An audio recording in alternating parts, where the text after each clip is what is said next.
سوال کیا آج کیا تاریخ ہے؟ رسول اللہ صلی اللہ علیہ وسلم نے ارشاد فرمایا من تشبہ بقوم فهو منهم، جو کسی قوم کی مشابہت اختیار کرتا ہے تو وہ اسی میں سے۔ اپریل فول کہاں سے آیا ہے؟ گوروں سے آیا ہے، عیسائیوں سے، یہودیوں سے، ان لوگوں سے آیا ہے۔ مسلمانوں کا یہ کلچر نہیں، سمجھ میں آ رہی ہے بات؟ تو ایک گناہ تو اس میں یہ غیر قوموں سے نقالی، غیر قوموں سے نقالی، اور نبی صلی اللہ علیہ وسلم نے فرمایا قیامت میں وہ انہی میں سے ہوگا، پھر انہی میں اپنے آپ کو شمار کریں۔ دنیا میں جب ان جیسی حرکتیں کرو گے تو اللہ قیامت میں شناختی کارڈ میں اپنے نام کے ساتھ مسلمان لکھوا دینا، اسلام لکھوا دینا، یہ کافی نہیں ہے، کام بھی انسان کو اسلام والے کرنے پڑتے ہیں۔ تو یہ چیز چھوڑ دیں، گناہ ہے بہت سخت۔ دوسرا اس میں نقصان یہ ہے، رسول اللہ صلی اللہ علیہ وسلم نے دھوکے باز، دھوکہ دینے والے کے بارے میں فرمایا من غش فلیس منا، جو ملاوٹ کرتا ہے، دھوکہ دیتا ہے، وہ ہم میں سے نہیں۔ اپریل فول نام ہی دھوکے بازی کا ہے، چاہے وہ تفریح کی بنیاد پر، نام ہی دھوکے بازی کا ہے۔ دوسرا جرم اس میں کیا ہو گیا؟ دھوکے بازی کا۔ تیسرا جرم قرآن میں آتا ہے لعنت اللہ علی الکاذبین، جھوٹ بولنے والے پر اللہ کی لعنت۔ جھوٹ انسان کبھی منہ سے بولتا ہے اور کبھی عمل سے کرتا ہے۔ آپ نے کسی کے پاس ڈبہ بھیج دیا، وہ سمجھا مٹھائی کا ڈبہ ہے، کھولا تو اندر سے گلے سڑے ٹماٹر نکلے، صحیح ہے نا؟ تو یہ بھی آپ نے ایک قسم کا جھوٹ بولا نا۔ اگر تفریح میں ایسا کر رہا ہے انسان، دوسرے کو خوش کرنا مقصود ہے، تو تفریح میں جو ہے پھر تفریح کے لیے ایسا دن متعین کریں یا ایسا ٹائم ہو جس میں غیر قوموں سے نقالی نہ ہو۔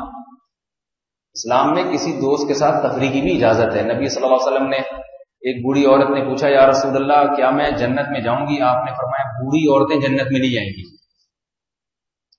بوڑھی عورتیں جنت میں، وہ بیچاری رونے لگی، ڈر گئی، تو آپ نے پھر فرمایا کہ جائیں گی مگر جوان ہو کے جائیں گی، اس بڑھاپے میں نہیں جاؤ گی، جوان ہو۔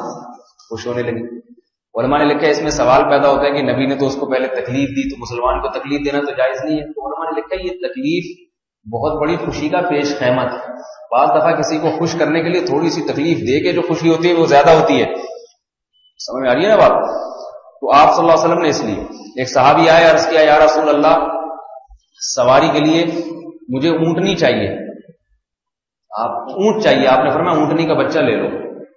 اس نے کہا اونٹنی کا بچہ کیا کرے گا، وہ کیسے اس پہ سوار ہوگا؟ تو آپ نے فرمایا کیا ہر اونٹ اونٹنی کا بچہ نہیں ہوتا؟ تو آپ صلی اللہ علیہ وسلم بھی مزاح کیا کرتے تھے، اور صحابہ فرماتے ہیں ہم میں سب سے زیادہ مزاح نبی صلی اللہ علیہ وسلم کیا کرتے تھے۔ تو مزاح میں اور مذاق میں فرق ہے۔ اپریل فول میں جو کچھ ہوتا ہے وہ مذاق ہوتا ہے، مزاح نہیں ہوتا۔ مذاق کسے کہتے ہیں؟ یا تو اس میں تمسخر ہوتا ہے، دوسرے کا مذاق اڑانا، اس کی تذلیل کرنا، اس کو رسوا کرنا، اس کو مذاق کہتے ہیں۔ لوگ کہتے ہیں نا بھائی کیوں مذاق کر رہا ہے میرے ساتھ، کیا میرا تیرا مذاق ہے؟ کہتے نہیں کہتے، اس میں تکلیف یعنی دوسرے کی تذلیل ہوتی ہے۔ دوسرا عنصر مذاق میں کیا ہوتا ہے؟ دوسرے کو تکلیف دی جاتی ہے، نقصان بھی ہو جاتا ہے بعض دفعہ اس کا۔ جبکہ مزاح اسے کہتے ہیں کہ القاء السرور فی قلب المومن، کسی مومن کے دل میں سرور ڈالا جاتا ہے، خوشی ڈالی جاتی ہے۔ سمجھ میں آ رہی ہے بات؟ اپریل فول میں جو کچھ ہوتا ہے اکثر و بیشتر وہ تمسخر ہوتا ہے، مذاق ہوتا ہے، مزاح نہیں ہوتا۔ سمجھ میں آ رہی ہے بات؟ مزاح اور چیز ہے، مزاح میں ایسی لطیف بات کرنا جس سے دوسرے مسلمان کا دل باغ ہو جائے، خوش ہو جائے، اس کو مزاح کہتے ہیں۔ تو پہلی خرابی کیا ہوئی؟ یہ دن کس کا ہے؟ غیر قوموں کی نقالی۔ دوسری خرابی اس میں کہ اگر آپ دوسرے کے ساتھ مزاح کر رہے ہیں یا مذاق کر رہے ہیں، اس میں اگر دوسرے کو تکلیف ہو رہی ہے، دھوکہ ہو رہا ہے، تو دھوکے کا گناہ ہوگا اس میں، ٹھیک ہے نا؟ وہ دھوکے کا گناہ۔ تیسرا جھوٹ کا گناہ، قرآن میں آتا ہے لعنت اللہ علی الکاذبین۔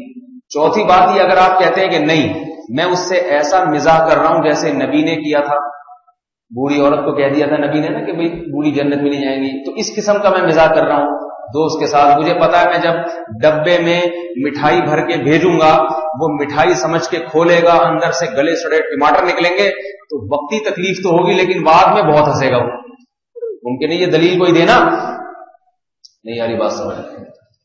تو نہ ہم نے اس کو دھوکہ دیا. ہم نے کب کہا تھا اس میں مٹھائی ہے؟ ہم نے کہا تھا ڈبہ ہے. ہم مٹھائی کے 3 ڈبے بھیج رہے ہیں, ڈبے کا کہا تھا, یہ تو نہیں کہا تھا ڈبے کے اندر مٹھائی بھی ہے. تو نہ تو اس میں دھوکہ ہے, نہ تکلیف دے رہے ہیں. وقتی تکلیف ہے لیکن اس کو مٹھائی کھانے میں اتنا مزہ نہیں آئے گا جتنا اس مزاح میں آئے گا. تو پھر بھی یہ ناجائز ہے. اس لیے ناجائز ہے کہ اس مزاح کے لیے آپ وہ دن سلیکٹ کر رہے ہیں جو دن عیسائیوں نے سلیکٹ کیا ہے, غیر مسلموں. اچھا کام, ثواب کا کام بھی غیر قوموں کی نقالی کی وجہ سے حرام ہو جاتا ہے. رسول اللہ صلی اللہ علیہ وسلم نے حکم دیا 10 محرم کا روزہ رکھو. صحابہ نے کہا یہودی بھی رکھتے ہیں. فرمایا پھر 10 ہم 2 دن کا رکھیں گے تاکہ ان سے مشابہت نہ ہو. اب یہ نہیں کہ آپ اپریل فول 2 دن منانا شروع کر دیں. وہ یکم کو مناتے ہیں, ہم 1 اور 2 دونوں کو منائیں گے.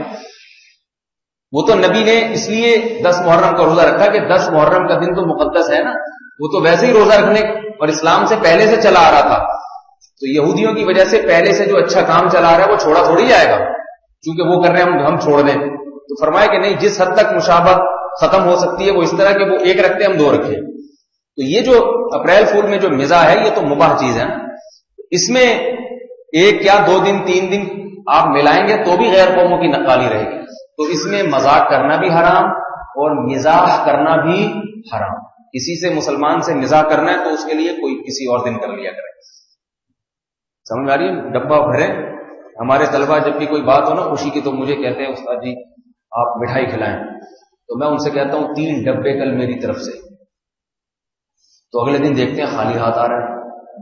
کہتے ہیں وہ ڈبے تو میں کہتا ہوں ڈبوں کے پیسے میں دے دیتا ہوں. 5-5 روپے کا ایک ڈبہ آتا ہے تو وہ آپ خرید لیں. کہتے ہیں مٹھائی, تو کہتا ہوں میں نے ڈبے کا وعدہ کیا تھا, مٹھائی کا وعدہ نہیں کیا. تو وقتی طور پر تو ان کو ایک دھچکا لگتا ہے وہ یہ کیا ہو گیا, لیکن پھر خوشی بھی ہوتی ہے. وہ بات تو بڑی ٹیکنیکل قسم کی ہے لیکن یہ اس دن کرنا اس لیے حرام ہے کہ اس میں غیر قوموں کی نقالی. یہ تو میں اس مزاح کی بات کر رہا ہوں جس میں نہ دوسرے کا کی تذلیل ہے, نہ دھوکہ ہے, نہ جھوٹ ہے. کیونکہ آپ نے جب ڈبہ بھیجا تو ڈبے کا ہی بولا تھا نا, جھوٹ نہیں ہے اس میں. اور دوسرے کا دل خوش ہو رہا ہے, یہ بھی حرام ہے اس دن. جبکہ اس دن جو مذاق ہوتے ہیں وہ مذاق ہوتے ہیں, مزاح نہیں ہوتے. ان میں خالصتاً جھوٹ ہوتا ہے اور دوسرے کو تکلیف ہوتی ہے, حادثات بھی ہوتے ہیں. اس کی وجہ سے اس کا گناہ اور زیادہ بڑھ جائے. اس لیے بائیکاٹ کریں بالکل ان چیزوں کا. اللہ تعالیٰ بچنے کی توفیق عطا فرمائے.